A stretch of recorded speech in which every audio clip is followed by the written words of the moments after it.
dialogue within the Committee on Food Security in February, based in Rome. That still has to be worked through, and I anticipate there will be some political action necessary to set that up. Second track is work by a high-level panel on looking at the experience with the Millennium Development Goals and applying that to the post-2015 environment. The panel is chaired by UK, Indonesia, and Liberia. There's a secretariat being set up to run it.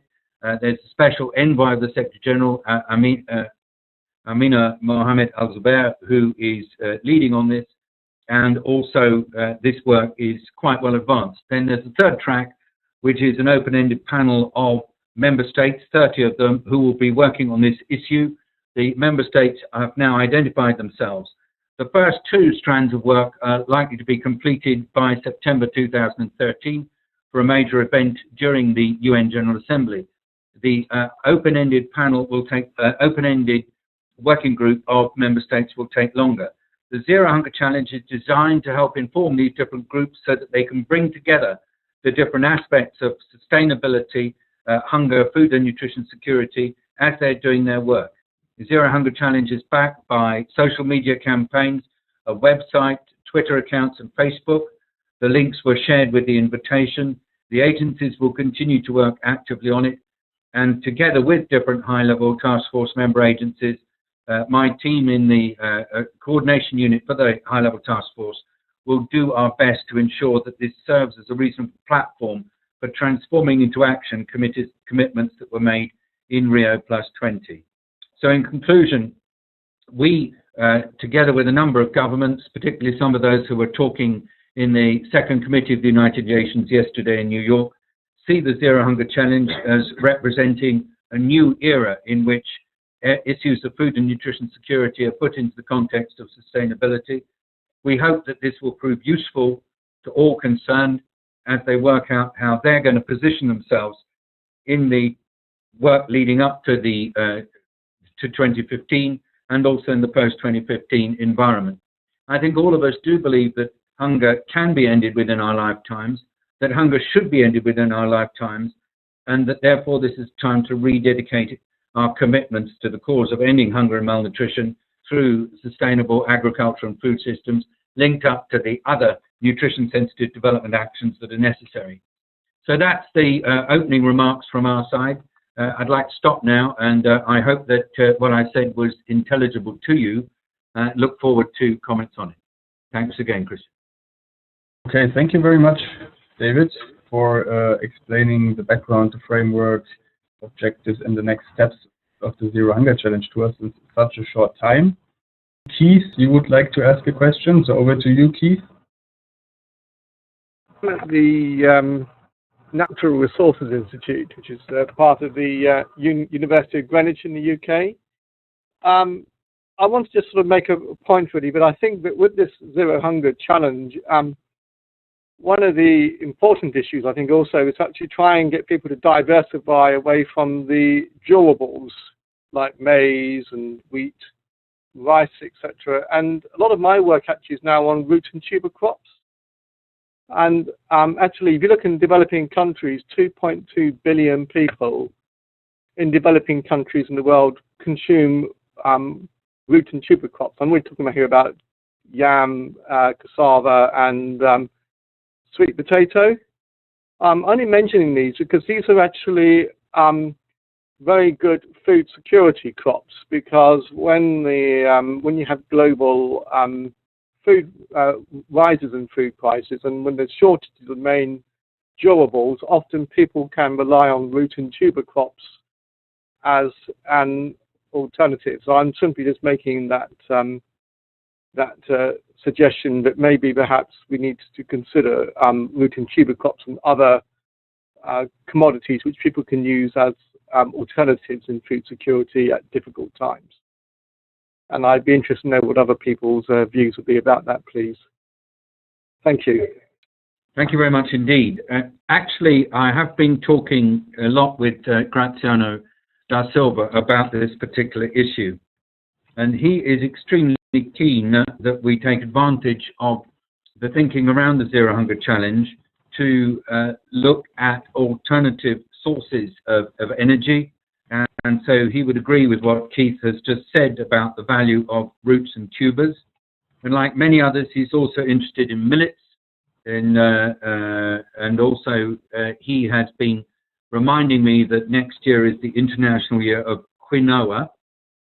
So in general, we are very interested in the work that all are involved in to try to support countries and communities as they do work on alternative sources of energy and alternatives to the grain staples. Just sort of like to say at the same time that we see this way of thinking and working as absolutely essential when trying to look at the future of nutritionally useful diets. And this is something that really, again, our team in FAO are involved in. So thanks very much indeed. Any further thoughts on this issue of moving away from durables is greatly appreciated. Okay, thank you, David. I can see there's a question from Diana. I have a couple of questions, and it has to do principally around the partnerships we see, certainly related to the last question in the research community in terms of the investments we're making with some of the CGIAR programming and other emphasis on different kinds of cropping systems and certainly water use. Some of those come to mind. And I'd just like a little background on have with R&D in terms of the Zero Hunger Challenge, and also in terms of the infrastructure investments, which I know go beyond most of the UN agencies and are certainly part of the whole formula for increasing smallholder productivity, principally in water management. Who is investing in sensible irrigation? Are these kinds of investors, private or donor investors, the World Bank, whoever they may be, are they involved at this Zero Hunger Challenge initiative in a way that we really think we're talking about having all of our ducks in a row? Because when I look at the 5 challenges and I look at smallholder productivity, sustainable systems, part of this also has to do with urbanization and food safety, food storage, food processing. Where are we in terms of this Zero Hunger Challenge and bringing on all of these different entities? So the circle will expand unevenly, I think, between the different stakeholders, Diana. The start of trying to get mobilization around this, the Secretary General and Graziano instructed me to focus principally on governments and especially on trying to ensure that we had something that would bring together the G77 governments and the OECD governments. And that was where I concentrated in the interval between May really through to July, going right through Rio+20. I was also asked to make sure that 2 other really influential groups were on board, and those were civil society organizations generally, particularly those who are involved in campaigns like Oxfam. And in addition, he wanted me to work, and I think this was really important, with faith groups, and particularly those who've got very large congregations. And we did that. We were asked then to work with business, and we sought to get at least some sense that businesses would find this useful to them as they were seeking ways of positioning themselves. We then brought the UN family in as broadly as we could, and I stress that the World Bank is there and has found itself able, at least at the level of the Vice President responsible for this, to take this seriously. And then we're particularly pleased with the way in which Mukhtar Diop, the Vice President for Africa, took this very, very much under his wing and saw this as a reasonable way to try to align various different investments that his Vice Presidency is making. But we have not made sufficient inroads into the whole of the CGIAR system. Schengen Fan of IFPRI has been particularly involved, and I worked with him within the context of various things in which we're involved together, including the Global Agenda Council on Food Security that's hosted by the World Economic Forum that Schengen is now chair of, and he has fed back into the CGIAR system. But we should do more work to reach out to the whole of the CGIAR system, and we will indeed be doing that. I'm particularly working with Rachel Kite in her role as as one of the main movers in the CGIAR system on trying to ensure that we do link, wherever possible, the notion of an action that's along the lines of what's in the Zero Hunger Challenge with different pieces of research endeavour. I think that's all I can say on that at the moment. Thank you, Christian. I hope you don't mind my raising another question here. I mean, I'm looking at it in the sense that NRI is involved in generating knowledge through science to support development. I want just to add, actually, but when it comes to roots and tubercles, I'm actually the president of the International Society for Tropical Root Crops, which is the only organization in the world which represents all of these crops across the global platform.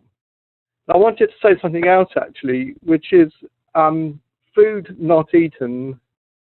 We might be producing enough food and enough nutritious food, but food not eaten has zero nutritional value. I know that sounds sort of obvious, but also when you're promoting a nutritious product, for example, I'm involved with orange flesh sweet potato, which contains vitamin A. Again, acceptance is important there, and I do think that I seem to be one of the few people in Africa who's actually working on consumer acceptance of new foods, and particularly nutritious foods.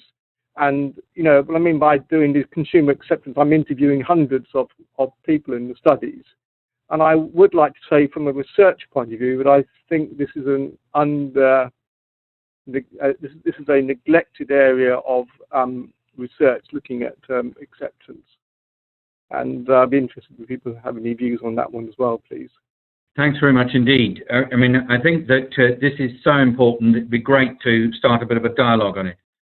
I've just been looking quite carefully at the different stakeholders who are increasingly involved, not so much in the Zero Hunger Challenge, but more broadly in the effort to try to bring groups together for an investment in food and nutrition security that brings benefits to smallholders.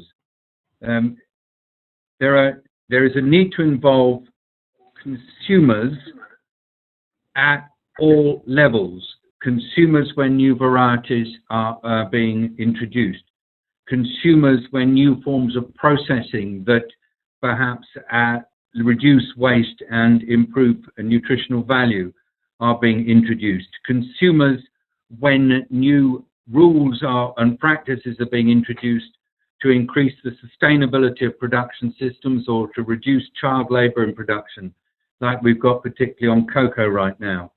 Consumers when we are working to try to change the way in which animals are being reared in order to yield less dangerous forms of animal rearing, such as, for example, better introduction of slaughtering and movement of slaughtered meat, rather than people keeping live animals in their houses and slaughtering them when they need to eat them, which has been one of the issues we've faced with avian influenza.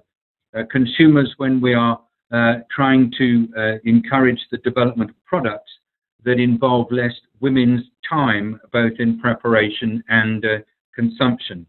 So bringing in consumers into the discourse as members of multi-stakeholder platforms seems to us to be absolutely critical, not just as a research question, but also as a policy issue. In the whole area of engaging a business in investments, the first area in which we've been trying to enlarge platforms and get more stakeholders involved is by encouraging farmer organisation involvement, particularly women farmer organisation involvement, which is something we did